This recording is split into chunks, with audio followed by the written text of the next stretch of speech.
how proud I feel to be here in your beautiful country. A country I love. The country my wife is half from. My beautiful Panamanian wife is here today. Nitzia, gracias por todo. You are the light. You are the kindness. You are the courage. Coraje. Thank you for everything. I mean it. Really.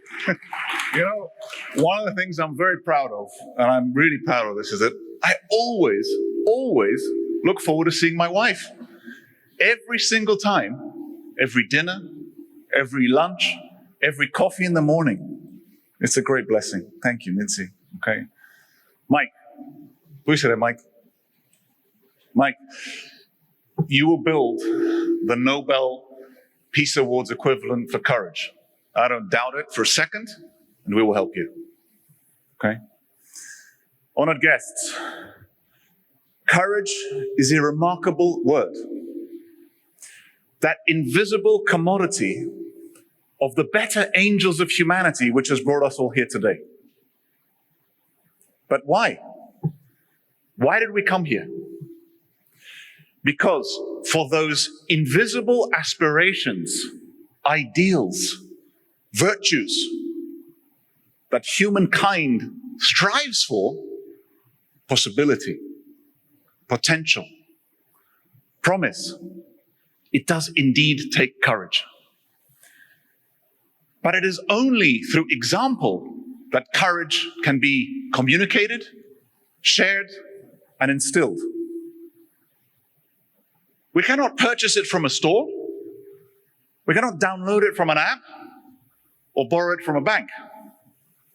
Thus, we must learn, absorb, and be inspired from others. That's why we're here. And our world could use an infusion of courage right now. Because today, looking around the world, there is a lot to be fearful of. Climate change, which will affect our young, our unborn, our unborn's unborn. Attacks on democracy, which affect our very way of life. Rising direct conflicts globally, which have indirect impact locally. But the first step against the fear is to have the courage not to be afraid of being afraid. You see, fear is but an initial reflex, a precursor of what is to come. The last vestige of human freedom is our agency over electing how we respond to something. With despair, or with hope? With caution, or with courage? With fatalism, or with optimism? Optimism is not a word you usually associate with courage. But I think it is the root of the tree of courage. Nothing is fatal in this world, save for the loss of life or the loss of hope. Nada es fatal en este mundo excepto la pérdida de la vida o la pérdida de la esperanza. If you don't think good can prevail over evil, if you don't think that kindness can prevail over meanness, if you don't truly believe tomorrow can be better than today, can be, should be, will be, then there is no reason for courage to show itself. No reason to respond, to rise up, to resist. Optimism is the vanguard for courage. Now, the last time I was here in Panama, I visited Voces Vitales. Yes. An oasis of hope and peace in Felipillo for young teenage mothers and their children. Gisela Porras is here today. Sorry to put you on the spot, but I owe it to you. With the young mothers from Voces Vitales.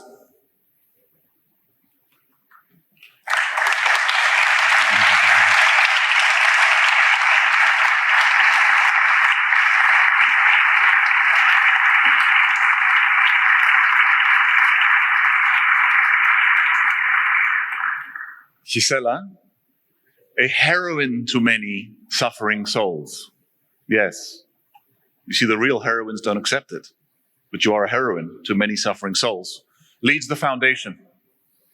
Her visible optimism to believe in the invisible potential of these young mothers gives her the courage to confront the challenges she faces every day.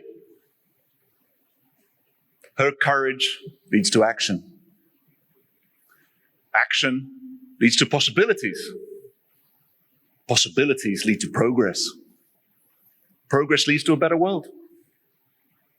Progress leads to a better world, lest we forget. All those girls, all these young girls, have dreams as a result of Gisela and Voces Vitales. Todas esas niñas tienen sueños como resultado del trabajo de Gisela y Voces Vitales. Every hour, every day, every week, every year. The courage to endure. Thank you. Immediate and enduring. Two dimensions of courage. First, that in the moment. A spontaneous response to save, to rescue, to place oneself in harm in service to someone else. A reaction to danger, a heroic reflex. Second dimension, enduring and enduring for years on end in the sacrifice to a just and righteous cause. Sometimes years, sometimes decades, sometimes forever. And often bearing the load of not knowing the outcome. Two types of courage. A heroic reflex action and a sustained marathon of agony. Un maratón de agonía. Underwritten by a belief in a cause and a well of optimism. Now, in some ways, the second is harder than the first. Because the second involves converting one's suffering, one's pain, into our collective wisdom. Recycling the pain endured into progress enabled. Not easy. No es fácil. The path to bitterness from pain can be more tempting than the path to betterness. But it is a choice that we are all free to make. Freedom, democracy, the ability to elect, to strive to become the best version of oneself. That was not the case 35 years ago in this beautiful country. Democracy was re-established here due to the courage of a few who stood against oppression. Like the 8 journalists from El Grito, who kept the flame of freedom and democracy alive for 21 years. Between 1968 and 1989, educating their readers in writing at significant personal cost and risk, at a time when dissent could lead to repression. Not just spoken, but written. Those written words inspired the vocal protests, which ultimately led to the downfall in 1989. 21 years of courage at great personal risk. Every morning, every week, every year, for 21 years. Now, I believe the seeds of courage reside in each and every one of us. Invisibly so, yes, but it is there. It can be hard to reach. Most of the time it is not easy, but it is in us. All of us. We are all the product of so much accrued pain and progress. We have what we need inside of us more than we know. As humankind, evolutionarily, we are more predisposed to be fearful than hopeful. We default to fear, to be afraid of the dark, the noise, the shadows. We don't default to hope. It is easier for us to be fearful than hopeful, as this is how we are wired. Wired, not worried. You see, there we go. I did it again. The default mechanism. Being hopeful takes work. It takes awareness. It also takes courage. Courage can help us to reset that default setting. Hope is free. It is also invisible. Courage is invisible. It is also free. Both are indispensable to the natural order of humanity's progress. Outside, often the great heroes are recognized with statues, mostly statues of generals, presidents, courage seen. Jose Manuel, Isaurus, yeah, you man. Luis Felipe, Snyder, courage unseen.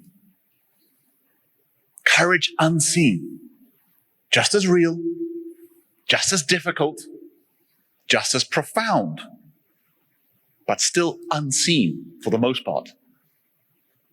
Yet it requires the same steel from within that the statues remind us of from without. It requires events and organizations like this one to inspire us, to remind us that we always need to strive to be the best version of ourselves. To not let us forget that it is the collective, unseen actions of the many good that are necessary to ward off the seen and selfish actions of the few bad. Few bad, for most people in this world, are good. I've been blessed to travel to 85 countries. Most people are good. I really believe that. This is why we are here. This is why this is important to showcase, celebrate, and remind us. Courage unseen. Coraje invisible. I said earlier, don't be afraid to be afraid. I say now, it takes courage to have courage. Ahora digo que tener coraje requiere coraje. Ladies and gentlemen, it takes courage. Se necesita coraje. Thank you.